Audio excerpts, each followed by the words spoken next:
vamos a abrir el turno de preguntas. ¿Tenéis alguna pregunta que plantear? A mí me gustaría preguntarle al profesor Nicolás, ¿cuál es el remedio a este desastre? ¿Hay remedio? You mean for librarians? No, No, para la generación Google.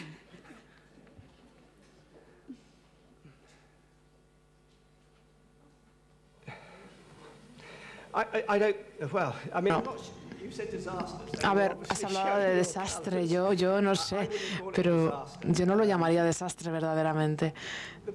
El tema es que cuando decimos que algo es malo o bueno, esto es un juicio demasiado rápido. Sabemos lo que hay ahí detrás, por ejemplo, McDonald's, en este caso Google, y todo lo que hay detrás. Y a la gente le encanta, es que es así. Así que no hay nada que podamos hacer en cuanto a esto. Lo único que se puede hacer es que, como pienses que esto es malo, va a volverse peor. Tú pregúntale a un niño o a una niña, a lo mejor no tan niño. No sé si habéis visto el nuevo Mac iPhone, el nuevo teléfono que te habla. Bueno, pues hay gente que dice que, bueno, ¿qué va a pasar con las bibliotecas? Y el chico te va a decir, es que mi biblioteca es esta, la llevo conmigo, esta es mi biblioteca, mi móvil. Así que la única esperanza que tenemos, o que tenéis ustedes, que tienen ustedes, es saltar y entrar en el mundo editorial, porque los editoriales se están convirtiendo en los nuevos bibliotecarios. Tienen los contenidos, distribuyen, tienen un buen modelo económico, tienen una buena forma. O si se quieren si quieren ustedes seguir en las bibliotecas, tienen que entrar al mundo digital, donde todos sus usuarios o su audiencia van a estar en el mundo digital y tienen que hacer un buen trabajo en ese mundo.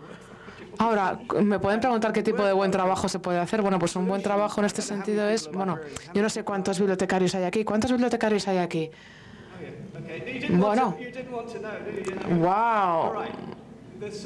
La solución, vemos que viene esta gran bola, entonces dices, bueno, ¿y qué puedo hacer? Mi biblioteca ya no funciona, así que tienes que pensar en algo nuevo. Así que han cogido este concepto, han creado este concepto de la educación de la información, ¿no? Entonces el tema se trata un poco de moderar la información que hay. Por ejemplo, tienes una clase de educación de la información y te piensas que nadie va a venir porque nadie va a pensar que es analfabeto. Por tanto, es una palabra errónea, no se debe utilizar, no mola nada. Por tanto, tienes que coger y tienes que venderlo de una manera positiva. Por ejemplo, ¿sabes que si haces este curso podrías obtener un mejor trabajo, podrías ser mejor? Pues seguro que viene mucha más gente. Porque hay un montón de recursos. Si tú le puedes decir a una persona, si tú puedes obtener o optimizar tus recursos, ¿vendrías? ¿O que vas a sacar más beneficio? Pues seguro que lo vas a conseguir.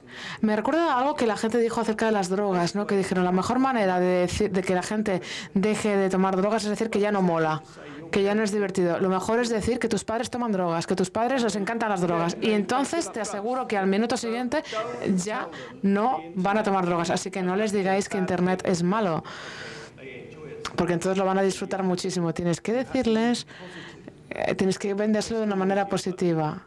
Te van a seguir necesitando, pero tienes que venderlo de una manera positiva. Tienes que reconfigurarte como bibliotecario. Si me permites, quiero responder a esa pregunta también. O al menos dar mi respuesta, ¿no? Tal como yo lo veo, en donde no niego nada de lo que el profesor Nicolás dice, muy al contrario. Yo creo que en los datos se atiene a la realidad, todos manejamos los mismos estudios ahora mismo, y sin embargo yo creo que sería inconsecuente creer que todo lo podemos conseguir a través de los libros, ¿no? ¿Cómo generamos en esa joven generación, cómo generamos la capacidad de iniciativa, de emprendimiento en un sentido muy global, de pensamiento crítico, de discernimiento, de participación en la sociedad? ¿Cómo generamos todas esas competencias? ¿Leyendo nada más? No lo creo. No lo creo. Y les cuento un caso muy concreto. Yo tuve la oportunidad de estar en el mes de febrero de este año todavía en un sitio en Finlandia que se llama la Team Academy. que los sabios del MIT dicen que es el lugar más creativo del mundo. Entonces, por eso me fui allí, para ver qué me podían enseñar, y es absolutamente sorprendente el concepto educativo. Y déjenme que le cuente 2 minutos cómo funcionan. No hay profesores, no existen los profesores. Tienen entre 19 y 23 años y dirigen sus propias clases. Y todo se basa en el desarrollo de proyectos, es decir, tienen que asumir la responsabilidad de su propio proceso de aprendizaje y tienen que hacer proyectos reales y tienen que utilizar múltiples fuentes de información. Tienen que trabajar de manera obligatoria colaborativamente. Y eso sí, cuando uno entra en la Team Academy, que es un edificio maravilloso, una serrería finlandesa del siglo XIX, reconvertido en una gran escuela, pone en el frontispicio "Reading is our life". La lectura es nuestra vida. ¿Por qué? Porque uno de los elementos, piedra fundamental, capital de su educación, consiste en que tienen que leer entre 100 y 150 libros al año. Y ellos montan sus propios círculos de lectura. Yo asistí atónito a las 8 de la mañana finlandesa, en febrero, a círculos de lectura, dirigidos sin profesores, donde ponían en común el contenido de sus lecturas y las discutían. Y lo hacían sin guía ninguna más la que ellos mismos. Y para ellos la lectura es el contenido fundamental. O sea, ¿de qué manera generamos ecosistemas en los que efectivamente convivan todas esas fuentes y donde creemos que los libros son fundamentales y el deep reading y todas las capacidades cognitivas que se derivan de ese tipo de lectura se deben preservar, sin ninguna de las dudas, vienen acompañadas por el resto? ¿Cómo lo hacemos? Bueno, yo creo que ejemplos como los que menciono es el camino que hay que seguir. Sí, yo también me voy a permitir tomar el turno de palabra para seguir con la exposición de Joaquín y del profesor David. Yo creo que la cuestión, bueno, lo que plantea el profesor David es completamente cierto, es decir, la nueva generación la ha caracterizado magníficamente, pero el problema es lo planteaba Joaquín también en su intervención, es decir, estamos ante un cambio epistémico. Las herramientas cognitivas que hemos manejado hasta hace muy poco están cambiando. Y el problema que se plantea, y lo digo desde el punto de vista de mi experiencia, es que muchas veces intentamos valorar con herramientas del momento precedente, del pasado analógico, cómo se comportan los lectores digitales. En todos los ensayos que hay de sociología de la lectura digital hay un concepto que es fundamental y es que el propio concepto de lectura ha cambiado. Entonces lo que no podemos es analizar la lectura secuencial, la lectura a la que se refería antes Joaquín, integrada, continua, inductiva, la lectura que está muy vinculada al libro o al artículo como objeto cerrado, con la lectura que se practica ahora. Y luego otra cuestión que también es muy importante, un poco para dar una señal y un mensaje de optimismo.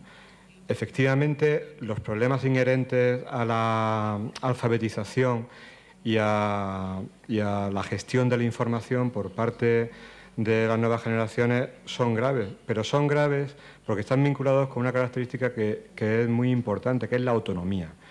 Es decir, la mayoría de los jóvenes se han formado en la búsqueda de información, de tal manera que se comportan de una manera autónoma. La experiencia, nosotros trabajamos con gente, hemos hecho programas de alfabetización con gente de bachiller y en la universidad, y la experiencia nos dice que después de un adecuado programa de alfabetización donde se enseña a los usuarios en la biblioteca a manejar las fuentes, a utilizarlas críticamente, a tener una visión global de todas esas herramientas que no son estrictamente lectoras, porque un poco el concepto cultista de lectura que tenemos hasta ahora ha cambiado. Los resultados cambian de una manera radical.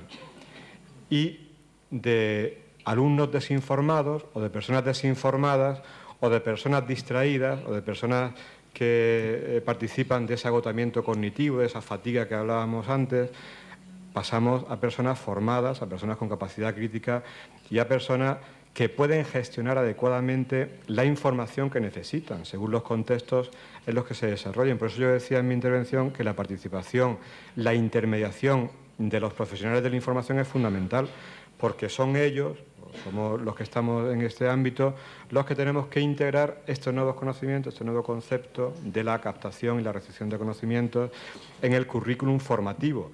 Cuando esto no existe, claro, se da esa autonomía, esa independencia, se da esa marginalidad, que es lo que produce pues, resultados muy dispares, ¿no? Pero yo creo que hay que cambiar un poco el concepto que tenemos de lectura, ese concepto cultista, porque la persona que lee en la red, que lee fragmentariamente, que salta de un sitio a otro, está leyendo. La persona que va de un hiperenlace a otro está leyendo.